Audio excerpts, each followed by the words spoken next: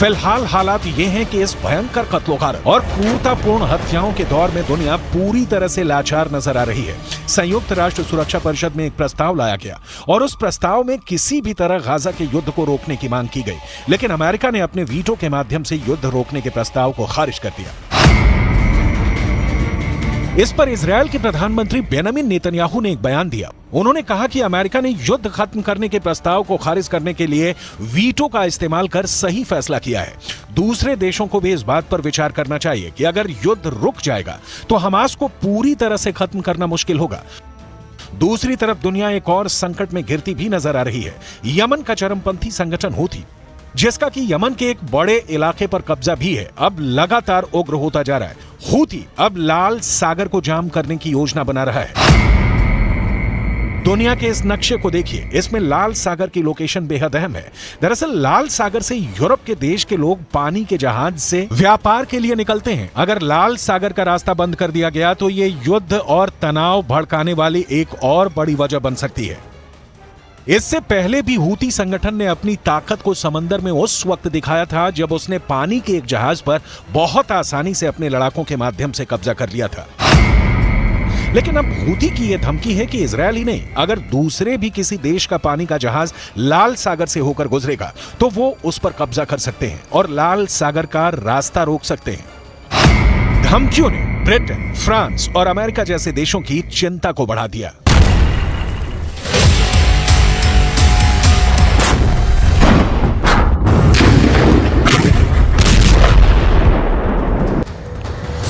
Israel युद्ध में AI यानी आर्टिफिशियल इंटेलिजेंस की एंट्री अब हो चुकी है।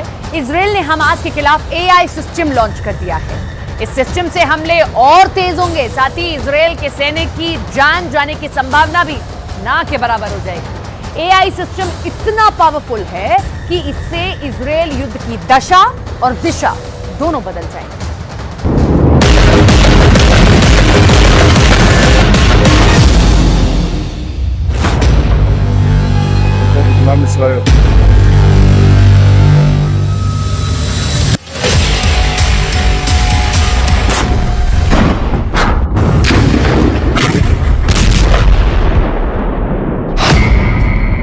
हमेशा के लिए बदल गई युद्ध की तकनीक। इजरायल ने कर दिया युद्ध में एआई का इस्तेमाल। एक दिन में एआई हमास पर करेगा 100 हमले, बिना नुकसान, एआई से बर्बादी वाली गारंटी।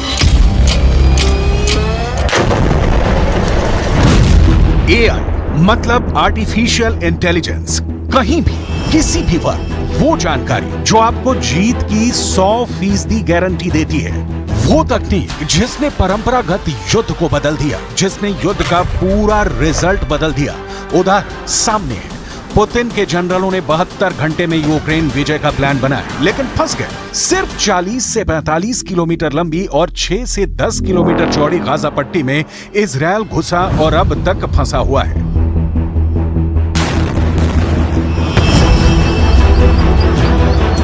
कागज और जमीन दोनों पर रूस यूक्रेन से और इजरायल हमास के बीच शक्ति की कोई तुलना नहीं है।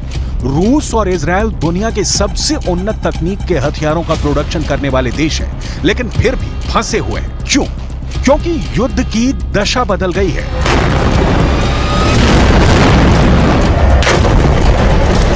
क्योंकि युद्ध का मुख्य हथियार ही बदल गया। युद्ध में आर्टिफिशियल इंटेलिजेंस की एंट्री हो गई।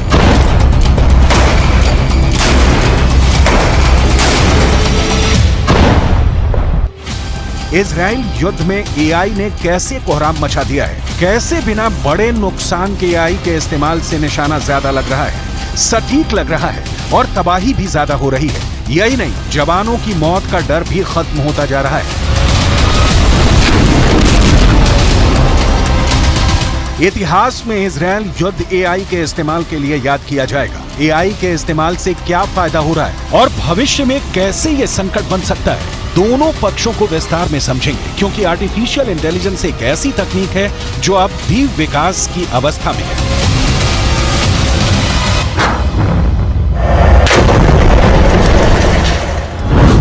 आगे आपको इजरायल की याहालोम यूनिट के बारे में बताएंगे, जिसने हमास की सुरंगों के चीथड़े उड़ा दिए हैं।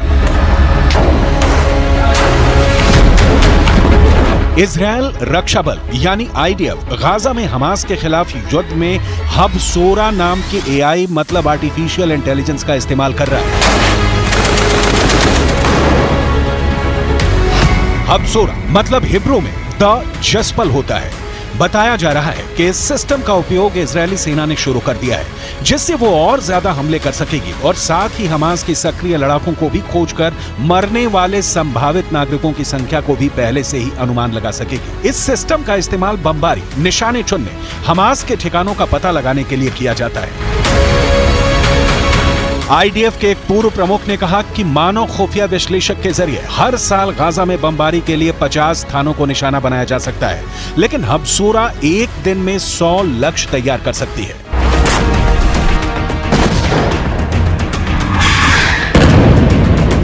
एआई में युद्ध के चरित्र को नया रूप देने की क्षमता है, लेकिन ये याद रखना बहुत जरूरी है कि इसका इस्तेमाल सिर्फ दुश्मन के खिलाफ नहीं, पूरी मानवता के खिलाफ भी हो सकता है। ये अत्याधुनिक तकनीक की मशीनें मिसाइलों से भी ज्यादा खतरनाक साबित होती हैं अगर इनका निशाना चूक जाए। इन तकनीकों के इस्तेमाल के पहले बहुत सावधानी बरतनी जरूरी होती है।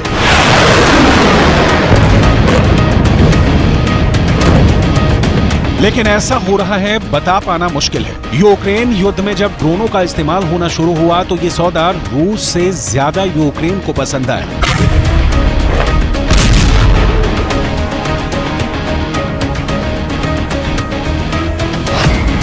एक ड्रोन की कीमत ज्यादा से ज्यादा 50,000 या 1 लाख होगी, जबकि एक मिसाइल की कीमत कम से कम 50 लाख से 1 करोड़ होगी। अब ये बेहद सस्ते ड्रोनों को मारने के लिए बेहद कीमती मिसाइलों का इस्तेमाल करना पड़े तो सोचिए क्या भाव पड़ेगा। तकनीक ने युद्ध को आसान बना दिया है और घातक, खतरनाक और ज्यादा तबाही वाला बना दिया है। इसके कुछ फायदों को देखिए, इसके बाद दिखाएंगे कि इसका नुकसान किस लेवल का हो सकता है। एआई सैनिकों को अधिक कुशल बना सकती है, इससे युद्ध की गति तेज हो जाती है। एआई का युद्ध के सभी स्तरों पर प्रभाव पड़ रहा है। खुफिया, निगरानी और टोही गतिविधियों से लेकर घातक हथियार प्रणालियों के लिए इसका इस्तेमाल हो रहा है, जिसके जरिए मानव हस्तक्षेप के बिना निशाना बनाकर हमला किया जा सकता है। आईडीएफ की हबसोरा प्रणाली भी इसी तरह काम करती है। आपने नोटिस किया होगा कि 7 अक्टूबर के बाद से इजरायली सेना की मौत की अब तक कितनी खबरें आई हैं। इजरायल बिल्कुल सावधानी से बिना जवानों को खोए जंग जीतना चाहता है और इसके लिए उसके पास विकल्प है तकनीक। हबसोरा ने इजरायली डिफेंस फोर्स का काम आसान कर दिया है। जमीन पर सेना के पास अब हमास की वो जानकारियां पहुंच रही हैं जो आईने में दिखा देती हैं कि दुश्मन की लोकेशन क्या है, दुश्मन कितने हैं, उनके पास हथियार कितने हैं, कैसे हैं। जाहिर है हर सेना को ऐसे हथियार की जरूरत होती है, लेकिन पूरी दुनिया इतनी उन्नत नहीं है। और दूसरी बात यह भी कि एआई सिस्टम युद्ध के समय खतरनाक गलतफहमी पैदा करने या दुष्प्रचार में योगदान दे सकता है। यह सिस्टम मशीनों के सुझाव पर भरोसा करने की मानवीय प्रवृत्ति को बढ़ा सकता है। हबसोरा सिस्टम से बात सामने आई है कि किसी एआई सिस्टम की सीमाएं स्पष्ट नहीं हो सकती, मतलब तय नहीं हो सकती। इसलिए एआई का उपयोग इस आधार पर उचित है कि यह बड़ी मात्रा में डेटा की व्याख्या कर सकता है, इसे रिफॉर्म यानी संशोधित कर सकता है। लेकिन युद्ध में जहां सीमा तय होती है, वहां सीमा नहीं समझने वाले हथियार का इस्तेमाल बहुत बहुत बहुत खतरनाक हो जाता है।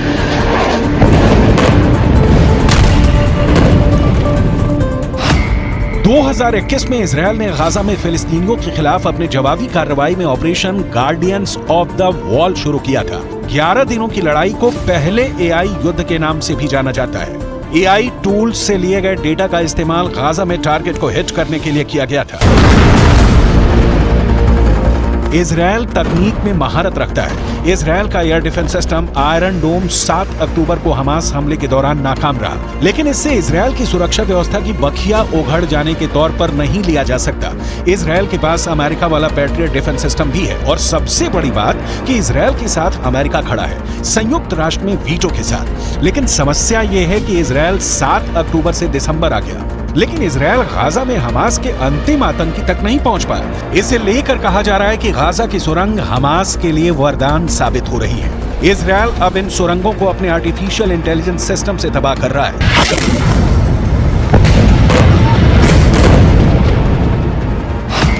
हमास ने गाजा में जमीन के अंदर कई सुरंगें बनाई हैं। इन सुरंगों को इजरायल मेट्रो कहता है। इजरायल ने दावा किया था कि उसने अल शिफा अस्पताल के नीचे हमास की सुरंगें खोजी हैं।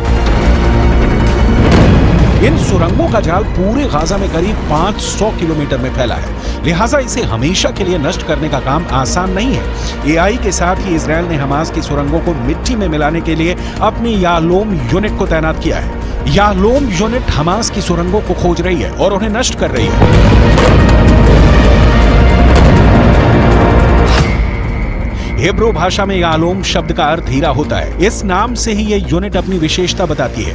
इस यूनिट की स्थापना 1995 में हुई थी। 2014 के गाजा युद्ध के बाद इजरायल ने इस यूनिट को बढ़ाकर लगभग 2 गुना कर दिया है, जिसे इजरायली ऑपरेशन प्रोटेक्टिव एज के रूप में जाना जाता है। याहलोम ने ऑपरेशन प्रोटेक्टिव एज में अहम भूमिका निभाई है।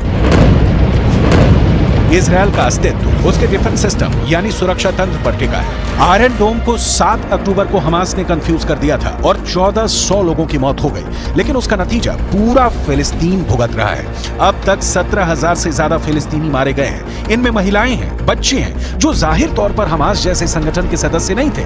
हमास के पास तो ज्यादा से ज्यादा 30 से 40 हजार लड़ाके होने का अनुमान लगाया जाता है। मतलब इजरायल एआई का सीमित तौर पर इस्तेमाल कर इजरायल ईरान जैसे बड़े देशों को मैसेज दे रहा है कि उससे पंगा नहीं ले, वरना ईरान के पास कामिकाजे जैसे घातक ड्रोन है। तो इजरायल के पास आर्टिफिशियल इंटेलिजेंस वाला इनपुट है, जिसका इस्तेमाल इजरायल बिना सैनिकों को तेहरान भेजे तेल अवीव में बैठे बैठे कर सकता है। इजरायल के पास आधुनिक हथियार भी हैं और तेज खुफिया एजेंटों का जाल भी मौजूद है। इस खुफिया जानकारी के आधार पर इजरायली डिफेंस फोर्स 7 अक्टूबर के मास्टरमाइंड याह्या सिनवार की तलाश खान यूनुस में कर रही है।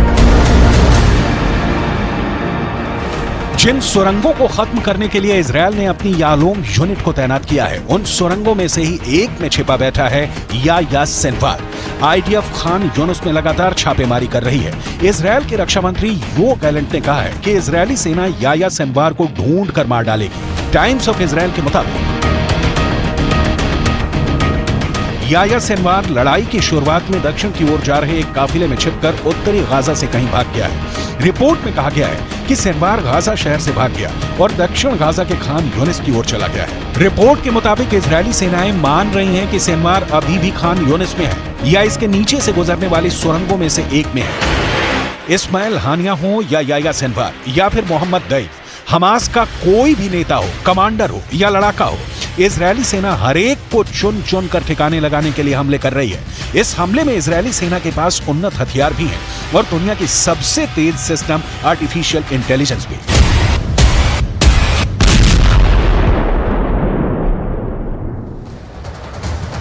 चीन के नेता और बड़े बड़े मंत्री बहुत बड़े खतरे में पड़ गए हैं। अमेरिका और ब्रिटेन के मीडिया ने दावा किया कि चीन के पूर्व विदेश मंत्री किन गैंग को जान से मार दिया गया। चीन के पूर्व विदेश मंत्री 6 महीने से गायब थे। हैरत इस बात पर है कि ऐसे कई केसेस चीन के राष्ट्रपति शी जिनपिंग घिरते हुए नजर आ रहे हैं।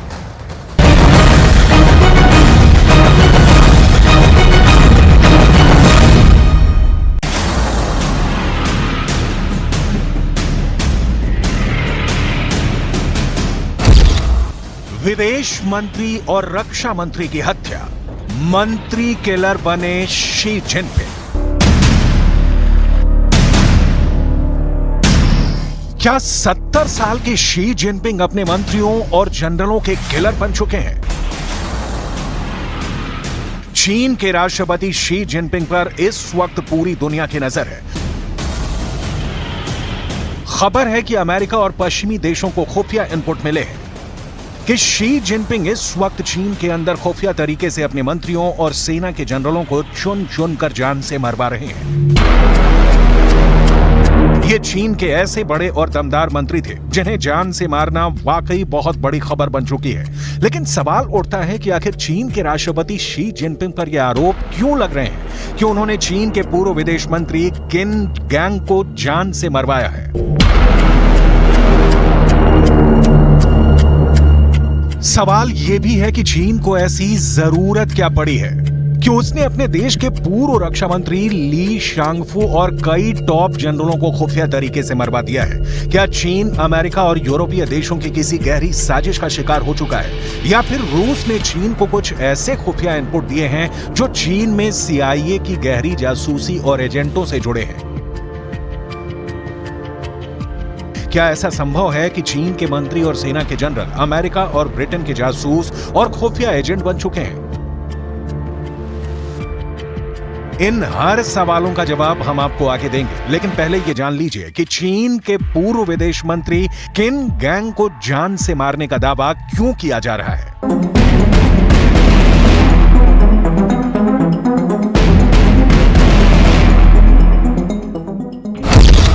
चीन का एटम बम चोरी, जिनपिंग के मंत्री निकले गद्दार। चीन में पिछले 3 महीनों से कुछ ऐसा हो रहा है जिसने राष्ट्रपति शी जिनपिंग के होश उड़ा दिए हैं। पहले आप ये जान लीजिए कि अब तक शी जिनपिंग के इशारे पर चीन के किन टॉप मंत्री और जनरलों को मारा गया है। फिर हम आपको चीन के पूर्व विदेश मंत्री, रक्षा मंत्री और चीनी सेना में रॉकेट फोर्स के जनरल को मारे जाने के दावे के पीछे का सीक्रेट बताएंगे। अमेरिका और ब्रिटिश मीडिया की रिपोर्ट पर अगर यकीन करें तो 57 साल के चीन के पूर्व विदेश मंत्री किन गैंग को जान से मार दिया गया है। चीन के पूर्व विदेश मंत्री 6 महीने से गायब थे। रिपोर्ट्स में दावा किया गया कि राष्ट्रपति शी जिनपिंग ने धोखे के चलते किन गैंग की हत्या करवा दी है। रिपोर्ट के मुताबिक चीन ने किन गैंग को यातना देकर उन्हें मौत के घाट उतार दिया है। जून 2023 के बाद से किन गैंग चीन में रहस्यमयी तरीके से गायब हो गए थे। चीन के 2 अधिकारियों के हवाले से पश्चिमी देशों की रिपोर्ट में दावा किया गया है कि किन गैंग की जुलाई में ही बीजिंग के एक मिलिट्री अस्पताल में मौत हो गई थी। जिनपिंग के करीबी पूर्व विदेश मंत्री किन गैंग का खुफिया तरीके से मारा जाना चीन में बहुत बड़े बवंडर का संकेत कर रहा है।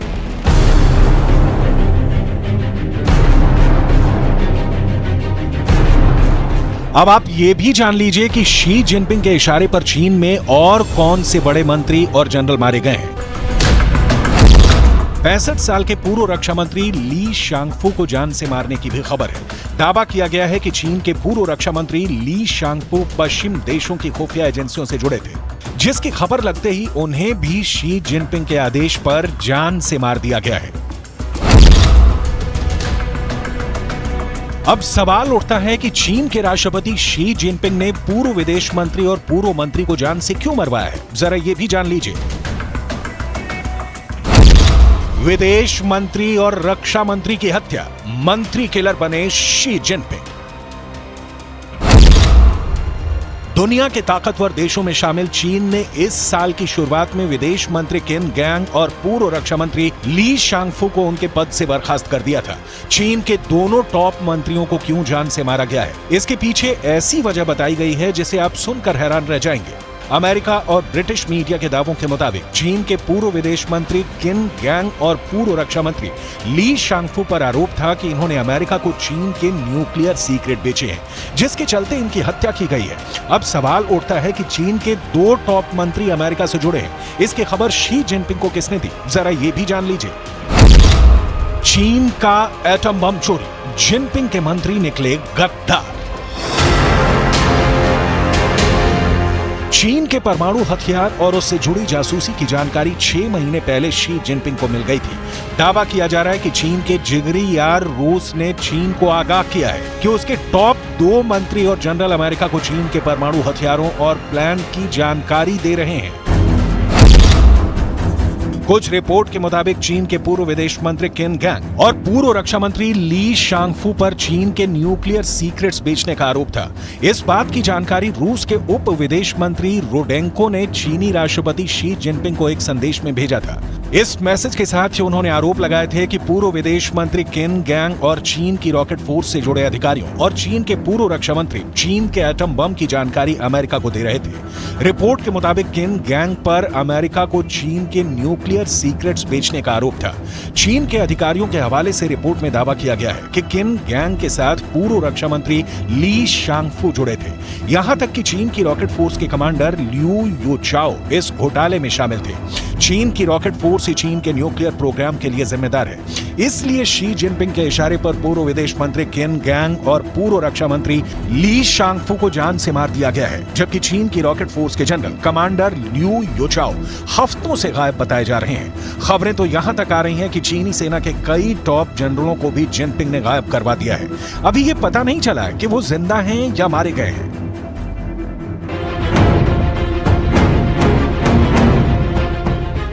कुल मिलाकर चीन में शी जिनपिंग के तांडव ने हाहाकार मचा दिया है। अब देखना होगा कि चीन में आने वाले दिनों में और कौन कौन से मंत्री और जनरल गायब होते हैं या फिर मारे जाते हैं।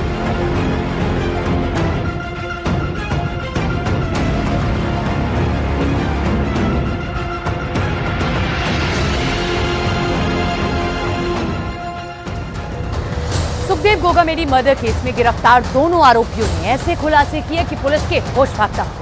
दावा किया जा रहा है कि सुखदेव की हत्या में 8 से ज्यादा मास्टरमाइंड हैं, जिन्होंने मिलकर हत्या को अंजाम दिया। इस मर्डर के बाद इन्वेस्टिगेशन ऐसे मोड़ पर अटक गई है जहां कई बड़े नाम सामने आ सकते हैं।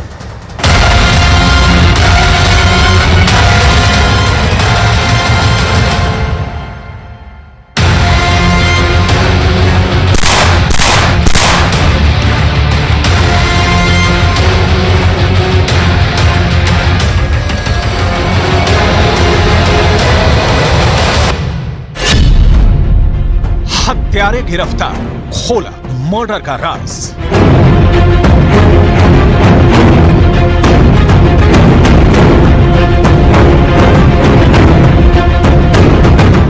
दिसंबर 2023 को सुखदेव को 9 गोलियां मारी गई और उनकी मौत हो गई। सीसीटीवी में कैद 2 हत्यारों के अलावा सुखदेव हत्याकांड में कितने लोग शामिल हैं, इसका खुलासा होना शुरू हो चुका है। व्हीकल उपलब्ध कराया गया, ये सारे चीज जो शूटर्स मौके पे थे उसको पकड़ने के पहले ही हमने क्रैक किया था। अभी ये तो प्रथम चरण हो गया, अभी जितना काम हो गया ये केवल प्रथम चरण है। जो मास्टरमाइंड है, जो कॉन्स्पिरेटर, मेन कॉन्स्पिरेटर है, उन तक जाल बिछा रखा है। तो हमारा नेक्स्ट जो चरण है, इस पूरा एपिसोड को जिस तरह तैयार किया उन तक पहुंचे और उनको कानून के सामने लाने का। जयपुर और दिल्ली पुलिस के ज्वाइंट ऑपरेशन में पकड़े गए हत्यारों से जो इनपुट मिले हैं, उसने सुखदेव सिंह गोगामेड़ी के मर्डर को सुलझाने की बजाय उलझा दिया है। पहले आप ये जान लीजिए कि अभी तक जो हत्या के आरोपियों से जानकारी मिली है, उस हिसाब से कितने लोग सुखदेव मर्डर की प्लानिंग और हत्या में शामिल हैं। इसकी पूरी जानकारी हम आपको देंगे, लेकिन पहले आप ये जान लीजिए कि हत्या के आरोप और हत्यारों की मदद करने के आरोप में कौन आरोपी गिरफ्तार हुए।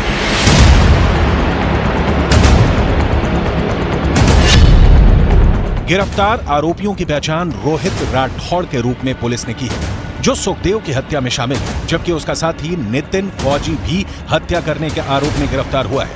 वहीं हत्या के आरोपियों की भागने में मदद करने वाले ऊधम सिंह को भी पुलिस ने गिरफ्तार कर लिया है। वहीं राजस्थान पुलिस ने रामवीर जाट को कथित तौर पर शूटरों यानी रोहित और नितिन को अपनी बाइक पर मौकाए वारदात से भागने में मदद करने और उन्हें अजमेर रोड पर छोड़ने के आरोप में गिरफ्तार किया था।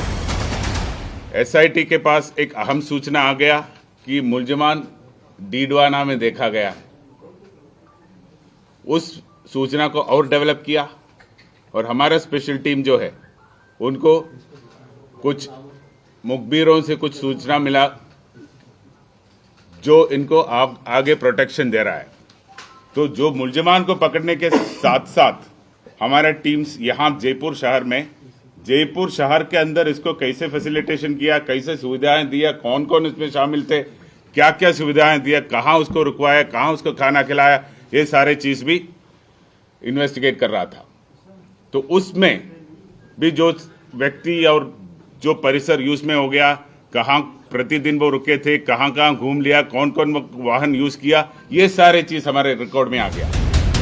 करणी सेना प्रमुख सुखदेव सिंह गोगामेड़ी की हत्या के आरोप में 9 दिसंबर को हरियाणा से 2 शूटरों सहित 3 लोगों को गिरफ्तार किया गया है। इन शूटरों को दिल्ली पुलिस और राजस्थान पुलिस के संयुक्त अभियान के दौरान देर शाम चंडीगढ़ के एक होटल से गिरफ्तार किया गया है। पुलिस से मिली जानकारी के मुताबिक चंडीगढ़ के कमल पैलेस में दोनों आरोपी रुके थे। न्यूज 18 की टीम उस कमरे में पहुंची। क्या कुछ जानकारी हमें उस होटल से मिली, जिसे हम आपको दिखाने जा रहे हैं।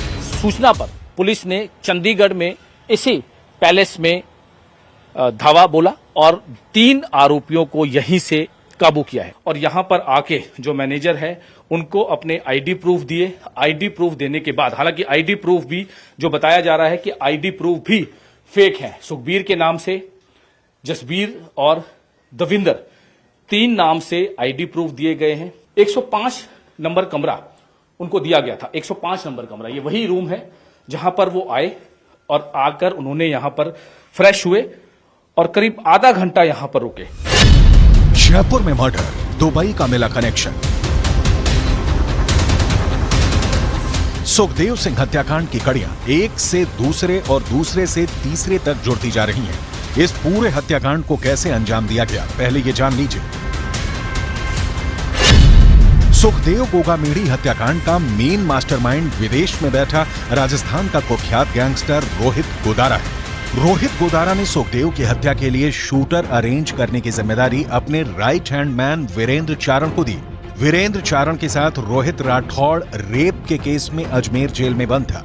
रोहित ने पूछताछ में बताया कि उसके ऊपर रेप का केस दर्ज था, जिसमें सुखदेव उसके खिलाफ पैरवी कर रहा था, जिससे वो सुखदेव से गुस्से में था। रोहित के गुस्से का फायदा वीरेंद्र चारण ने उठाया और सुखदेव की हत्या के लिए रोहित को तैयार किया। नितिन फौजी भी जेल में रहने के दौरान वीरेंद्र चारण से मिला। नितिन विदेश जाना चाहता था।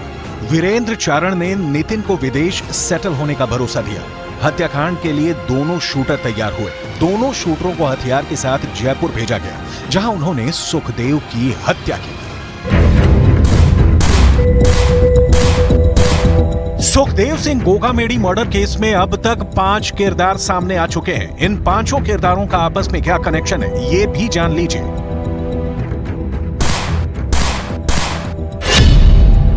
5 दिसंबर को सुखदेव सिंह गोगामेडी की हत्या जिस वक्त हुई, उस वक्त कमरे में कितने शूटर थे और कितने हत्या के मास्टरमाइंड, जरा इसे समझ लें। सीसीटीवी फुटेज में साफ देखा जा सकता है कि सुखदेव सिंह पर रोहित राठौड़ और नितिन फौजी ने ताबड़तोड़ फायरिंग की। उस वक्त तीसरा शूटर भी मौके पर मौजूद था। पुलिस के मुताबिक वो शूटर था नवीन शेखावत, जिसने सुखदेव सिंह के घर की 10 दिन पहले रेकी की थी। नवीन शेखावत ही वो तीसरा शूटर था जिसे सुखदेव सिंह पर गोली चलानी थी, लेकिन नवीन मौके पर ही मारा गया। इसके अलावा हत्या और भागने में मदद करने वाले 2 लोगों ने हत्या के आरोपियों की मदद की थी, जिनका नाम है ऊधम सिंह और रामवीर चाल।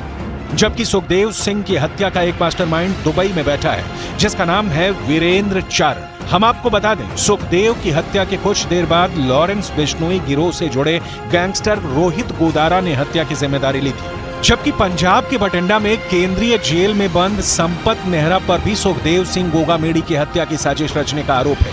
कुल मिलाकर सुखदेव सिंह गोगामेडी हत्याकांड में अब तक 8 बड़े नाम सामने आ चुके हैं। मैं इंसान हूँ और 11 साल रही हूँ उनके साथ, तो वो तो देखो उसको ही पता है। मेरे साथ 2 महीने रह के गई है वो इसी मकान में। उसने क्यों बोला वो जाने, उसका हो सकता है प्रॉपर्टी का उसको ज़्यादा ही होगा, उसको प्रॉपर्टी के लिए कर रही होगी। मैं उसको बोल तो रही हूँ बार बार, आप लोगों के माध्यम से मुझे प्रॉपर्टी नहीं चाहिए, मुझे कुछ नहीं चाहिए, न्याय चाहिए। फिलहाल अपने न्याय की मांग करो। पूरा देश हंसी उड़ा रहा है उनकी मौत पे।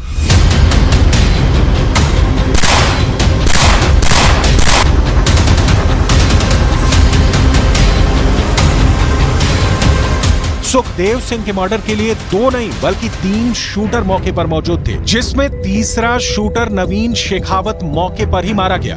दिल्ली स्थित क्राइम ब्रांच के दफ्तर में दोनों शूटर से कड़ी पूछताछ में पता चला है।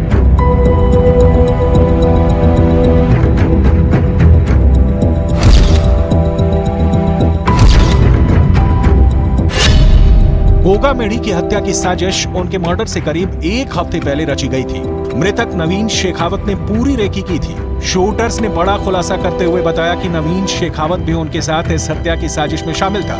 नवीन शेखावत को गोली इसलिए मारी गई क्योंकि फायरिंग के वक्त वो डर गया था और हमें फायरिंग करने से रोकने की कोशिश कर रहा था। इसी दौरान हालात कुछ ऐसे बन गए कि नवीन शेखावत को गोली मारनी पड़ गई। मौके से जो बरामद किया, जो स्कॉर्पियो वाहन जिसमें वो हत्यारे आए थे, उसके बारे में भी हम जांच पड़ताल किया, उससे भी कुछ क्लूज मिला। ये सारे मिला के हमें एक डायरेक्शन मिल गया कि किस तरफ कैसे गया है। तो हमारे सारे टीमें 5 तारीख से ही इन मुलजिमान को दस्तयाब करने का कार्य में लगे हुए थे। शूटर गोगामेडी की हत्या के बाद रोहित गोदारा के करीबी सहयोगी वीरेंद्र चारण के साथ लगातार संपर्क में थे, जिसका नाम कई आपराधिक मामलों में भी था। शूटरों की हालिया लोकेशन का पता उनके मोबाइल फोन से लगाया गया, क्योंकि वो भागने के दौरान वीरेंद्र चारण को कॉल कर रहे थे। शूटरों ने पुलिस को बताया है कि वो पहले ट्रेन से हिसार गए और फिर ऊधम सिंह के साथ मनाली गए। वो 1 दिन के लिए मंडी में भी रुके। मंडी से तीनों लोग चंडीगढ़ आए, जहां उन्हें पकड़ लिया गया। 8 तारीख को हमें स्पष्ट उनका लोकेशन के बारे में रियल टाइम का सूचना मिल गया और उसके फलस्वरूप कल 9 तारीख को जो 2 शूटर्स थे और उनको जो व्यवस्था करा रहा था, लॉजिस्टिकल असिस्टेंस दे रहा था, उनको हम चंडीगढ़ सेक्टर 22 में एक होटल के बाहर से दस्तयाब किया और उनको अभी राजस्थान लाया गया है और उनको आगे का पूछताछ किया जाएगा। सुखदेव सिंह गोगामेढ़ी की दोनों पत्नियों की तस्वीरें साथ साथ देखिए। पहली तस्वीर में सुखदेव सिंह की दूसरी पत्नी शीला शेखावत है, जबकि दूसरी तस्वीर में सुखदेव की तीसरी पत्नी सपना सोनी है। सपना जहां सुखदेव के मर्डर में किसी करीबी का हाथ बता रही हैं, तो वहीं शीला का दावा है कि वो सुखदेव की तीसरी पत्नी को नहीं जानती है। हैरानी की बात तो ये है कि सुखदेव काफी वक्त से अपनी तीसरी पत्नी सपना सोनी के साथ जयपुर वाले घर में रह रहे थे, जहां 5 दिसंबर को उनकी हत्या हुई। तो फिर सुखदेव की दूसरी पत्नी शीला शेखावत ये क्यों कह रही है कि वो किसी सपना को नहीं जानती? उनके घर में भी एक महिला है जिन्होंने पूरा ये बयान दिया था कि उनके घर में सीसीटीवी कैमरा फुटेज वगैरह लगे हैं। आप जानते हैं वहाँ पर किसी को? नहीं सर, ऐसी तो कोई महिला मैंने तो नहीं सुनी और ना ही कोई थी। सपना जी को जानते हैं आप वहाँ पर? नहीं सर, मैं नहीं जानती। प्रॉपर्टी का तो मुझे पता नहीं है अभी किसके नाम है। शकुंतला जी के नाम पर है? हाँ, बताया जा रहा है कि शकुंतला जी के नाम पे। मुझे बताते थे ऐसे कि अभी तो सब कुछ शकुंतला के नाम ही है। कुल मिलाकर सुखदेव मर्डर केस में अभी और भी बहुत से खुलासे हो सकते हैं। अब देखना होगा कि हत्या के आरोपी और क्या क्या राज उगलते हैं।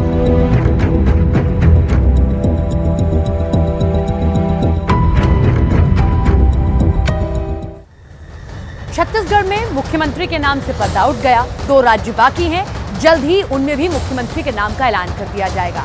लेकिन असल लड़ाई साल 2024 के चुनाव की है। दावे तो ये किए जा रहे हैं कि 2024 के लोकसभा चुनाव में बीजेपी 400 सीटें जीतेगी। इस दावे में कितना दम है? क्या ऐसा मुमकिन है कि बीजेपी 2024 के लोकसभा चुनाव में 400 से ज्यादा सीटें ले पाए?